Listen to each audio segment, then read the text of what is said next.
আসসালামু আলাইকুম, শুভ সকাল। সুপ্রিয় দর্শকবৃন্দ, আপনাদের সবাইকে স্বাগত জানাচ্ছি বৈশাখী টিভির নিয়মিত স্বাস্থ্য বিষয়ক অনুষ্ঠান সবার ডাক্তারে। অনুষ্ঠান সঞ্চালনায় আপনাদের সাথে আছি আজকে আমি ডাক্তার মোহাম্মদ রাজীব আল আমিন।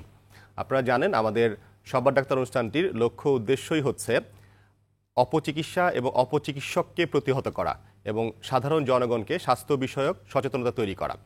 আমাদের আজকের অনুষ্ঠানটি পরিবেশিত হচ্ছে মেডিকমের সৌজন্যে।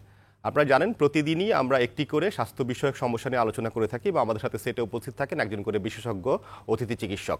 সেই আলোকেই আজকে আমাদের সাথে বিশেষজ্ঞ অতিথি চিকিৎসক হিসাবে উপস্থিত আছেন দেশের স্বনামধন্য নাক কান গলারোগ বিশেষজ্ঞ ডাক্তার মোহাম্মদ হাসান আলী।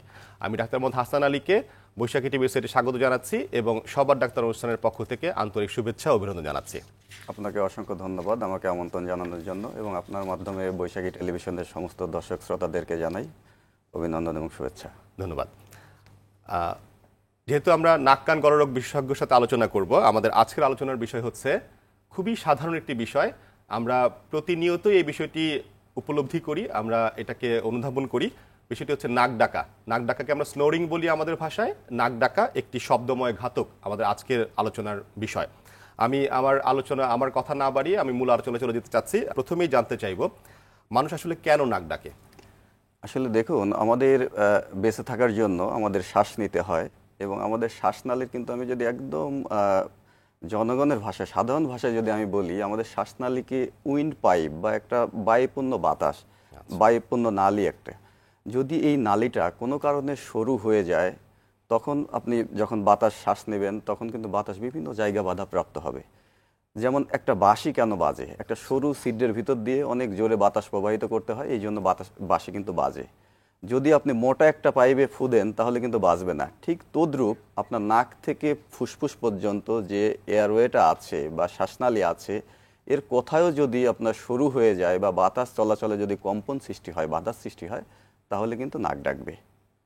এছাড়া আমরা 4টা লেভেলে আমরা নাক থেকে শুরু করে ফুসফুস পর্যন্ত 4টা লেভেল আছে। এই 4টা লেভেলে যদি কোনো কারণে বাধা বা অবস্ট্রাকশন তৈরি হয়, তাহলে যে কোনো মানুষই নাক ডাকবে। সহজ কথা হচ্ছে বাঁশি বাজার যে কারণ, সেটাই হচ্ছে নাক ডাকার কারণ। ঠিক একই মেকানিজমে মানুষ নাক ডাকে। বুঝতে পেরেছি। আমরা কি নাক ডাকাকে রোগ বলবো?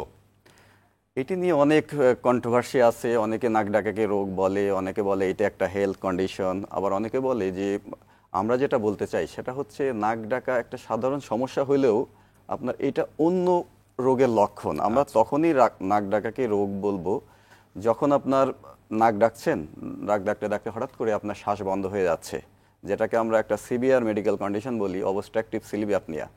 যে আপনি নাক ডাকতে ডাকতে ডাকতে ডাকতে ডাকতে হঠাৎ করে আপনার শ্বাস বন্ধ হয়ে গেল, যখন এই ধরনের কন্ডিশন তৈরি হয় সেটাকে আমরা রোগ বলবো। তার আগ পর্যন্ত আমরা বলবো যে এটা একটা অন্য রোগের লক্ষণ। বিভিন্ন রোগ হতে পারে, সেটা আমরা পরবর্তীতে আস্তে আস্তে আলোচনা করব। আচ্ছা, নাক ডাকার পেছনের কারণ কি কি হতে পারে, যেগুলো প্যাথোলজিক্যাল কারণ? রাইট, আমরা বলেছি যে আমরা 4টা জায়গা যদি বাধা তৈরি হয়, অবস্ট্রাকশন তৈরি হয়, তাহলে আমাদের যে কেউই নাক ডাকবে। তো আমরা যদি একটা জেনারেল কারণ চিন্তা করি, সবচাইতে কমন যে কারণ সারা পৃথিবীতে, আপনি জানেন কিছুদিন আগে করোনা মহামারী গেল, এবং সারা পৃথিবীতে বর্তমানে একটা মহামারী চলছে, সেটা হচ্ছে স্থূলতা বা ওবেসিটি। আপনি যখন মুটিয়ে যাবেন বা আপনার শরীরে বিভিন্ন জায়গায় ফ্যাট জমবে, ভিতরে যখন আমাদের ইন্টারনাল অর্গানে যখন ফ্যাট জমে, এই ফ্যাটগুলো কিন্তু আমরা দেখি না, কিন্তু বাইরে যখন বিভিন্ন জায়গায় ফ্যাট জমে, আমাদের পেটে ফ্যাট জমলে আমরা বুঝতে পারি, বা আমাদের শ্বাসনালী বা আমাদের ঘাড়ে বিভিন্ন জায়গায় যখন ফ্যাট জমে, তখন কিন্তু এটা দেখা যায়। এবং ফ্যাটের একটা ধর্ম হলো, ফ্যাটের কিন্তু স্থিতিস্থাপকতা কম। ফ্যাটের ধর্মই হলো ফ্যাট চুপসে যেতে চায়। আমি প্রথমেই বলেছি যে আমাদের শ্বাসনালীটা একটা উইন্ড পাইপ, একটা পাইপের মতো। যখন শ্বাসনালীর 4 পাশ দিয়ে আপনার ফ্যাট জমে, তখন যেহেতু ফ্যাট চুপসে যেতে চায়, একজন মানুষ যখন মুটিয়ে যায় তখন তার শ্বাসনালীর 4 পাশ দিয়েও কিন্তু ফ্যাট জমে, এমনকি তার জিহ্বার পিছনে বিভিন্ন জায়গায় তার ফ্যাট জমে। যখন সে ঘুমায়, এইখানে যে পেশিগুলো আছে, এই পেশিগুলো রিল্যাক্স হয়ে যায় এবং সাথে ফ্যাটগুলো চুপসে যেতে চায়। যখন ফ্যাট চুপসে যায় তখন কিন্তু আমাদের শ্বাসনালীটা একেবারেই চিকুন হয়ে যায়, সরু হয়ে যায়। এই সরু ছিদ্রের ভিতর দিয়ে যখন বাতাস যেতে যায়, তখন অটোমেটিক্যালি সে নাক ডাকে। তার মানে সারা পৃথিবীতে নাক ডাকার সবচাইতে কমন কারণ হলো ওবেসিটি। এটা হচ্ছে বড়দের জন্য। আর ছোটদের জন্য, যারা বাচ্চা, তাদের নাক ডাকার জন্য সবচাইতে কমন কারণ হচ্ছে তাদের টনসিল বা অ্যাডিনয়েড নামে নাকের পিছনে এক ধরনের মাংস বাড়ে, এই মাংস বাড়ার জন্য বাচ্চারা নাক ডাকে। এইবার আমরা যদি যে অবস্ট্রাকশনের কথা বললাম, 4টা জায়গা যদি অবস্ট্রাকশন হয় তাহলে মানুষ নাক ডাকে। তার ভিতর প্রথম যে জায়গাটা সেটা হচ্ছে নাক। কারো যদি নাকের ভিতর হাড় বাঁকা থাকে অথবা নাকের ভিতর মাংস বাড়া থাকে, নাকের ভিতর পলিপ থাকে, বিভিন্ন ধরনের টিউমার থাকে, তাহলে কিন্তু সে নাক ডাকতে পারে, যেহেতু তার ওই ছিদ্র দিয়ে বাতাস কম যাবে। এর পরের যে লেভেল অফ অবস্ট্রাকশন সেটাকে আমরা মেডিকেলের ভাষায় বলি ন্যাজোফ্যারিংস, নাকের একবারে পিছনের অংশে। এই ন্যাজোফ্যারিংসে মোস্ট কমন যেটা হয় বাচ্চাদের, এখানে অ্যাডিনয়েড নামে এক ধরনের মাংস বাড়ে। তাছাড়া এখানে বিভিন্ন ধরনের সিস্ট হতে পারে, বিভিন্ন টিউমার হতে পারে, এই কারণেও কিন্তু মানুষ নাক ডাকে। এটা হচ্ছে সেকেন্ড অবস্ট্রাকশন। থার্ড যে জায়গা আমাদের মুখের ভিতর, মুখের ভিতর আপনি জানেন মুখ একই সাথে শ্বাসনালী এবং খাদ্যনালী। শ্বাসনালীর এই উপরের অংশে বা খাদ্যনালীর উপর অংশে কোনো কারণে যদি এই পেশিগুলো নরম, মানে পেশিগুলো আপনার এর স্ট্রেংথটা কমে যায়, শক্তিটা কমে যায়, তাহলে নাক ডাকতে পারে। বা টনসিল যদি অনেক বেশি বড় হয়ে যায়, জিহ্বার পিছন যদি অনেক বেশি ফোলা হয়ে যায়, তাহলে কিন্তু আপনার শ্বাসনালী ঘুমানোর সময় কোলাপস করবে, ফলে সে নাক ডাকতে পারে। চতুর্থত আমাদের শ্বাসনালীর একেবারে উপরের অংশ, যেটা আমরা সুপ্রাগ্লোটিস বলি, এই শ্বাসনালীর উপরের অংশ, ওখানে এপিগ্লোটিস আছে, এইগুলো যদি ফ্লাফি বা এইগুলো যদি আপনার নরম হয়ে যায়, এইগুলো যদি আপনার স্ট্রেংথটা ঠিক মতো না থাকে, এখানে অবস্ট্রাকশন হয়, তাহলে কিন্তু মানুষ নাক ডাকতে পারে। মোট কথা যে আপনার আমাদের শ্বাসনালীর যে কোনো জায়গায় যদি কোনো বাধা তৈরি হয়, যে কারণে আপনার বাতাসটা ঠিক মতো আপনার শ্বাসনালীতে পৌঁছাবে না বা আপনার ফুসফুস পর্যন্ত যাবে না, তখন কিন্তু আপনি নাক ডাকবেন। তাহলে আমরা আপনার আলোচনা থেকে মোটামুটি বুঝতে পারছি যে সমস্যাটা ভেতর থেকেই বেশি। আমার যে নাকের যে রাস্তা আছে, শ্বাসের যে রাস্তা আছে, রাস্তার ভেতর থেকেই সমস্যাটা বেশি হয়। ঠিকই বলেছেন, আপনি যথার্থই বলেছেন। বাইরে থেকেও আছে, যেটা আমি বললাম অবিসিটি, যেটা বাইরে থেকে প্রেসার দিচ্ছে। বাইরে থেকে প্রেসার দিচ্ছে। আচ্ছা আচ্ছা, ভিতরের কারণে মেইন। আচ্ছা, নাক ডাকার ফলে স্বাস্থ্য ঝুঁকি কি কি হতে পারে পরবর্তীতে? আপনি খুবই সুন্দর একটা কোশ্চেন করেছেন। এটা যেমন স্বাস্থ্য ঝুঁকি আছে, এর একটা কিন্তু হিউজ ইকোনমিক বার্ডেনও কিন্তু আছে। একটা আমাদের দেশে তো এরকম গবেষণার ডাটা নেই, আমেরিকাতে একটা গবেষণা আছে যে ওদের প্রত্যেক বছর এই নাক ডাকা বা অবস্ট্রাকটিভ স্লিপ আপনিয়া, এর পেছনে প্রায় $180 বিলিয়ন, হিউজ অ্যামাউন্ট, $180 বিলিয়ন ওরা এই রোগের পিছনে খরচ করে। আচ্ছা, আপনি যখন নাক ডাকবেন তখন কিন্তু আপনার ব্রেনে অক্সিজেন কম যাবে। আচ্ছা, অথবা আপনি যদি ঘুমের ঘরে হঠাৎ আপনার শ্বাস বন্ধ হয়ে যায়, তখন কিন্তু আপনার ব্রেনে কন্টিনিউয়াস একটা অক্সিজেন ডেপ্রিভেশনে ভুগবে আপনার ব্রেন। যখন ব্রেনে অক্সিজেন কম যায়, তখন আপনার হার্ট কিন্তু চাইবে ব্রেনে অক্সিজেনটাকে, ওই ডিমান্ডটাকে ফুলফিল করার জন্য। তখন হার্ট জোরে জোরে পাম্প করবে। যখন হার্ট জোরে জোরে পাম্প করবে, তখন অটোমেটিক্যালি কিন্তু আপনার, যদি দীর্ঘদিন এই প্রসেসটা চলতে থাকে, তাহলে কিন্তু আপনার প্রেশার বেড়ে যাবে। ফলে যে রোগী নাক ডাকে, তার আজ হোক কাল হোক, সে কিন্তু হাইপারটেনশন বা উচ্চ রক্তচাপের পেশেন্ট সে কিন্তু হবেই। আর উচ্চ রক্তচাপ যার হয়, উচ্চ রক্তচাপ রিলেটেড যে কমপ্লিকেশনগুলো আছে, হৃদরোগের ঝুঁকি বা স্ট্রোকের ঝুঁকি, এই ঝুঁকিগুলো কিন্তু তার থাকবে। যখন একটা রোগী নাক ডাকে, একজন পেশেন্ট, তার কিন্তু আপনার শরীরে প্রদাহজনিত যে ব্যাপারগুলো আছে, ইনফ্ল্যামেটরি প্রসেস, এই প্রসেসগুলোও তার শরীরে তৈরি হয়। এবং ব্রেন বা টিস্যু যখন হাইপোক্সিয়া বা অক্সিজেন ডেপ্রিভেশনে ভুগে, তখন আমাদের বডিতে কিন্তু বিভিন্ন ধরনের ফ্রি রেডিক্যালস তৈরি হয়। এই ফ্রি রেডিক্যালসগুলো আপনার আমাদের শরীরে ভাইটাল যে অর্গানগুলো আছে, এই অর্গানের বিরুদ্ধে কিন্তু কাজ করে। আপনি জানেন যে আমাদের প্যানক্রিয়াস, যেখান থেকে ইনসুলিন তৈরি হয় অগ্নাশয় থেকে, এখানে যে আইলেটস অফ ল্যাঙ্গারহ্যান্স সেল আছে, যেখান থেকে ইনসুলিন তৈরি হয়, যার ফলে আমাদের গ্লুকোজ বা কার্বোহাইড্রেট মেটাবলিজমটা নিয়ন্ত্রণ হয়। যখন আপনার অ্যান্টি ডায়াবেটিস কাজ করে, যেটা রাইট, যেখানে অ্যান্টি ডায়াবেটিস কাজ, যখন আপনার আইলেটস অফ ল্যাঙ্গারহ্যান্স, এই সেলে অক্সিজেন কম যাবে বা এখানে ফ্রি রেডিক্যাল বা অক্সিডেটিভ স্ট্রেস যখন তৈরি হবে, তখন কিন্তু এই সেলগুলো আপনার ড্যামেজ হবে। তখন এই পেশেন্টগুলো নাক ডাকে, তাদের কিন্তু ডায়াবেটিস হওয়ার সম্ভাবনা খুবই বেশি। তার মধ্যে দেখেন, আপনার সমস্যা নাক ডাকা, সেখান থেকে আপনার হাইপারটেনশন, উচ্চ রক্তচাপ হচ্ছে, ডায়াবেটিস হচ্ছে। আমেরিকায় ওরা দেখেছে যে আমেরিকান যে ন্যাশনাল আপনার হাইওয়ে ট্রাফিক সিকিউরিটি অ্যাডমিনিস্ট্রেশন আছে, ওরা দেখেছে ওদের দেশে প্রায় 1 লাখ অ্যাক্সিডেন্ট হয় ডিউ টু স্নোরিং। আপনি যখন সারাদিন সারা রাত নাক ডাকবেন, আপনার ঘুম কিন্তু শান্তিময় হবে না, ফ্র্যাগমেন্টেড স্লিপ হবে। যখন ফ্র্যাগমেন্টেড স্লিপ হবে, আপনি যখন ড্রাইভিং করতে যাবেন, তখন কিন্তু আপনি একটু জ্যামে আটকে গেলেন, দেখবেন যে আপনি ঘুমিয়ে গেছেন, ঝিমুনি চলে আসবে। আপনি যখন আবার নতুন করে চালানো শুরু করলেন, তখন কিন্তু আপনার ওই ঝিমুনি ভাবটা থাকবে সারাদিন। যারা নাক ডাকে তারা সারাদিন এরকম একটা ঝিমুনির ভিতর দিয়ে থাকে। ফলে আপনার রোড ট্রাফিক অ্যাক্সিডেন্টের বেড়ে যাচ্ছে। এবং সারা পৃথিবীতে ডিভোর্সের একটা সামাজিক একটা কারণ হচ্ছে আপনার এই নাক ডাকা। যখন আপনার পার্টনার আপনার পাশে ঠিকমতো ঘুমাতে পারবে না, ঘুম শান্তির জিনিস, একজন মানুষের সুন্দর জীবনযাপনের জন্য 6 থেকে 8 ঘন্টা কিন্তু ঘুমানোর প্রয়োজন। তার যখন কন্টিনিউয়াস একটা ডিস্টারবেন্স আসবে, সে কিন্তু ডিভোর্সের দিকে যাবে। এবং এইটা কিন্তু আমেরিকার মানে অন্য অন্য কারণের ভিতর ওরা বলছে সেকেন্ড মোস্ট কমন কজ ডিভোর্সের স্নোরিং। তার মানে আপনি এখানে হৃদরোগের ঝুঁকি, প্রেশার, উচ্চ রক্তচাপ, ডায়াবেটিস, সব ধরনের সমস্যা কিন্তু আপনার রোড ট্রাফিক অ্যাক্সিডেন্ট সবকিছু কিন্তু এখান থেকে হচ্ছে একটা নাক ডাকা থেকে। একটা নাক ডাকা থেকে। আচ্ছা, আমরা এই ডাক ডাকা যখন একটা মানুষ, কিছু মানুষ হতে পারে যে খুব সচেতন, তারা অল্প নাক ডাকাতেই আপনাদের কাছে চলে আসলো চিকিৎসা নিতে। আবার অনেক সময় মানুষজন ওই খুব জটিল কন্ডিশনে না যাওয়া পর্যন্ত হয়তো আসতেছে না। আমরা কি কি পরীক্ষা করে বুঝতে পারি যে তার আসলে নাক ডাকার সমস্যা হচ্ছে?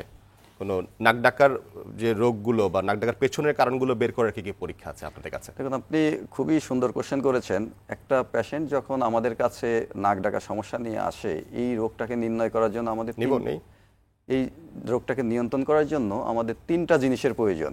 একটা হচ্ছে রোগীর কাছ থেকে আমাদের একটা ফোন আছে, আমরা একটা ফোনটা নেই। হ্যাঁ, অবশ্যই। জি দর্শক, আপনার নাম, পরিচয় বলে, বয়স বলে আমাদের ডাক্তার মোহাম্মদ হাসান আলীকে সরাসরি প্রশ্ন করতে পারেন। হ্যালো, আসসালামু আলাইকুম। ওয়ালাইকুম আসসালাম। আমি মোহাম্মদ গোলাম রব্বানী, রামপুরা বনশ্রী থেকে বলছি। আমার ছেলের নাম হচ্ছে আইমান রব্বানী, তার বয়স হচ্ছে 6 বছর।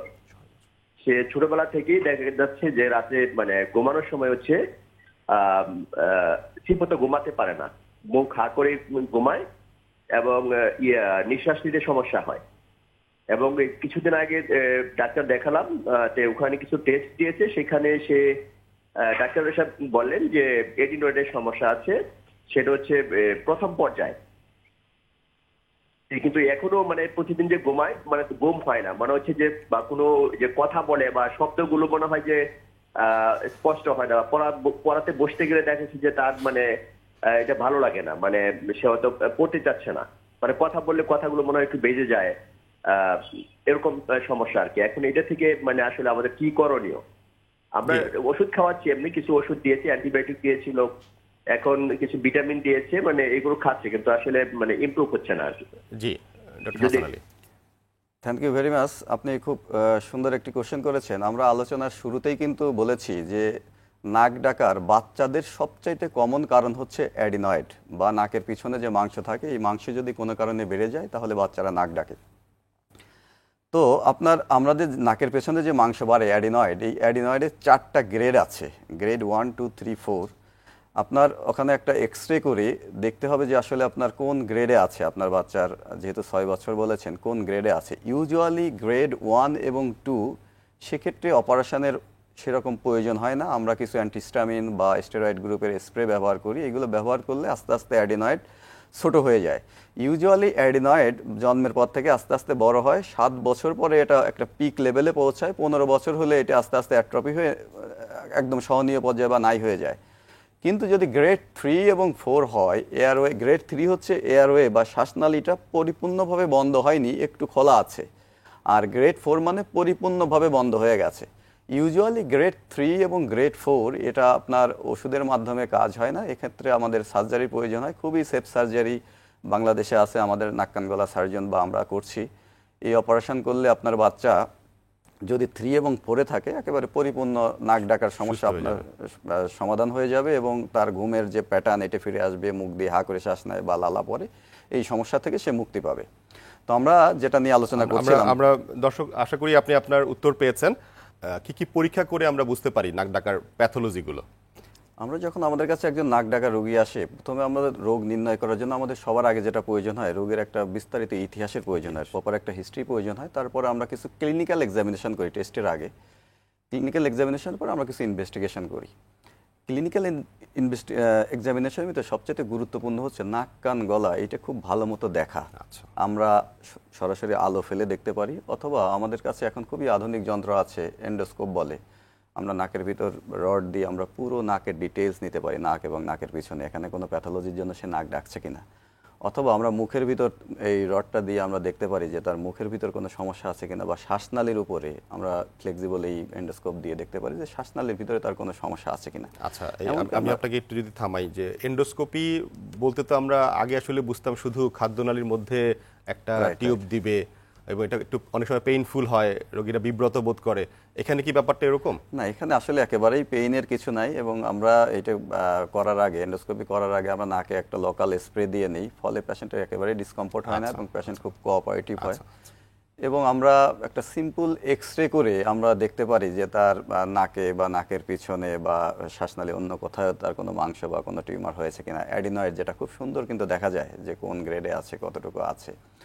এছাড়াও আমরা বিভিন্ন সিটি স্ক্যান, এমআরআই এ ধরনের পরীক্ষা করে দেখা যায় যে আপনার কোথায় সমস্যা হয়েছে। তাছাড়া আমরা কিছু বেজলাইন ল্যাবরেটরি ইনভেস্টিগেশন করি, রক্তের কিছু পরীক্ষা করি, যে পরীক্ষার মাধ্যমে বোঝা যায় যে তার শরীরে যেমন লিপিড প্রোফাইল করে দেখা যায়, যে আমরা বলেছি যে সবচাইতে কমন কারণ কিন্তু অবেসিটি বা স্থূলতা, এই রোগীগুলোর লিপিড প্রোফাইল করে দেখা যায়। বা অন্য এই নাক ডাকার জন্য তার অন্য অর্গান কম্প্রোমাইজ হয়েছে কিনা, তার হার্টে কোনো সমস্যা তৈরি হয়েছে কিনা, এই সমস্ত কিছু আমরা করে আমরা একটা ডিসিশনে পৌঁছাই যে তার জন্য অ্যাপ্রোপ্রিয়েট কোন ব্যবস্থায় আমরা তাকে ট্রিটমেন্ট করব।